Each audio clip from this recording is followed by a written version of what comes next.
She smiled as they lowered the casket into the ground. Not from grief, not from relief, but because, at last, it was over.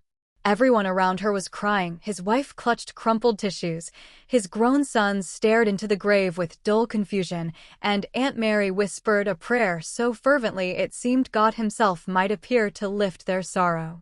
Only Linda stood calm. In a perfectly pressed black dress, her silver hair neatly combed, not a single tear on her lashes. And she smiled. "Are you okay?" a neighbor asked, gently touching her elbow.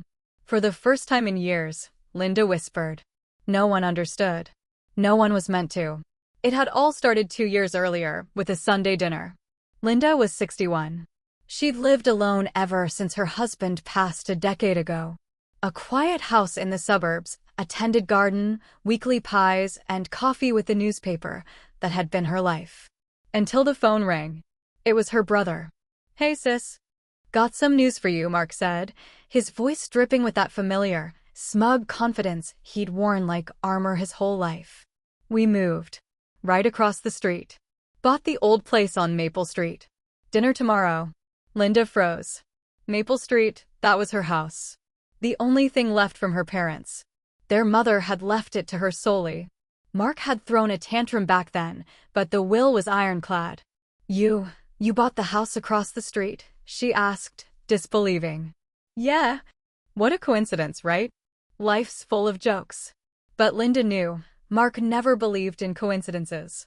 And he certainly didn't believe in boundaries. The first dinner was torture. Mark arrived with his wife, Janet, and their 2 grown sons, already soft, entitled, used to getting everything without earning it. At the table, he talked loudly and proudly about money, real estate, and how family should really work. He spoke as if bestowing blessings, not just eating at his sister's table. "You still live alone?" he asked, glancing around her cozy living room. "Nobody's offered to help with repairs? Plumbing? Taxes?" "I manage," Linda said quietly. Sure. But if you sold this place, you'd have so much cash freed up. We could split it fairly, like family should." "Mom left it to me," she reminded him. Mark waved a hand as if it were childish nonsense. "Mom was old and sick. She didn't know what she was doing." Linda gripped her fork so hard her knuckles turned white. But she stayed silent. Because she knew Mark was waiting for a reaction. And she wasn't about to give him the satisfaction. He came back a week later, this time alone. "Listen," he began, plopping onto her sofa without being invited. "I need the documents. All the inheritance papers. My lawyer wants to double-check something." "Why? You said it was nonsense." "Just a formality." She brought the folder. He flipped through it, nodded, then suddenly said, "By the way, you don't mind if we use your backyard a bit? Our fence is leaning, and while we fix it, the kids can play at yours." "No," she said. "What do you mean no?" "I mean no, I don't mind." He grinned as if he'd won something important. The next day, his kids trampled her roses, kicked her gardening tools, and left an empty soda bottle under her window. She cleaned it all up in silence. Then smiled. That's how the war began. Not with shouts or violence, but beneath the surface of family dinners, concern, and helpful advice. Mark started creeping into her routine, her space, her memories. He told neighbors she was getting old and losing her mind. He offered to manage her finances, but really just wanted access to her accounts. Once, he even brought a real estate agent to just appraise the house. "For your own good, Linda. So you know what it's worth. Maybe it's time for a change." She nodded, with a smile. But that night, she sat at the kitchen table with a notebook. She wrote down everything, dates, quotes, actions. And she looked for his weak spots. His weakness turned out to be unexpected, his pride. Mark was a public man, president of the local veterans club, charity galas, even served on the town council. He loved being in the spotlight, loved being called a pillar of the community. That's exactly what Linda used.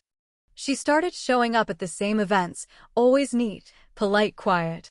But whenever someone asked, "You two know each other?" she'd softly say, "He's my brother."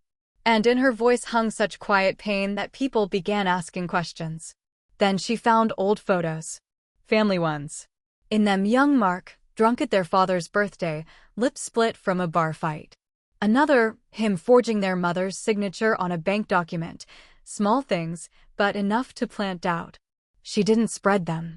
She just left them in the right places. On the editor's desk at the local paper. In the mailbox of the charity chair. In the purse of a friend's wife. Slowly, almost invisibly, rumors grew. Heard about Mark back in the day. They say he's manipulating his sister. Did you know their mom cut him out of the will? At first, Mark laughed. Then he got nervous. Then angry. You're saying things about me. He burst into her house unannounced for the first time. Me?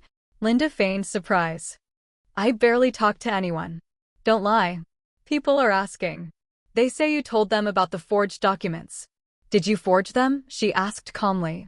He clenched his fists, then suddenly grabbed her shoulders. You're trying to ruin my life, you bitch? No, brother, she whispered. I'm just taking back what you stole from me all those years ago. He let go, looked into her eyes. And for the first time, he was afraid. After that, he avoided her. But Linda didn't stop. She knew he had diabetes. Knew he often forgot his meds. Knew he adored sweets, especially her homemade pumpkin pie. One day, she brought him a pie. A peace offering, she said. He sniffed it suspiciously, but hunger and habit won. He ate 2 slices. Linda didn't add poison. She just used brown sugar instead of sugar substitute, added honey, maple syrup, anything to spike his glucose. And left out the cinnamon, it lowers blood sugar. He felt ill within an hour. Doctors said, watch your diet. He didn't understand. But he grew cautious. So Linda shifted tactics to his reputation. She dug up an old story. 10 years ago, Mark had sued a neighbor for defamation. The neighbor claimed Mark torched his garage to clear space for parking. The case was dropped, lack of evidence, but archives remained. Linda anonymously sent clippings to local media. A week later, an article appeared, Community Hero or Dark Legend? Mark lost his council seat. People stopped greeting him. His sons argued with him. His wife fell silent. One day, he came to her one last time. Why are you doing this? He asked, no anger now, just exhaustion. Because you never thought I'd notice, Linda replied. You saw me as just a quiet old maid you could take everything from. First the house. Then our parents' memory. Then my dignity. I just wanted what was best for the family. No, you wanted what was best for yourself. And called it love. He looked down. What do you want? Nothing. I've already taken everything. He left. Never returned. 2 months later, he was gone. Officially a heart attack. In truth, a slow unraveling. His body eaten by diabetes. His soul by isolation. His mind by fear and guilt. At the funeral, Linda stood closest to the grave. She placed one white flower on the casket, not a rose, not a lily, but a simple carnation. The same kind he'd once yanked from her garden, laughing, who needs these weeds? Now he lay among them. When everyone left, she approached Janet, her sister-in-law. You knew all along, she whispered. Yes, Linda said. And you don't regret it? Linda looked up at the sky. It was warm. Autumn, but windless, just like the day their mother died. To regret would mean he had a right to my life. And he never did. She turned and walked home. Home, to the house that was still hers. The next day, she planted new roses. And for the first time in years, she spoke aloud. Mom, I made it. The wind rustled the leaves. And far off, a porch bell chimed like an answer.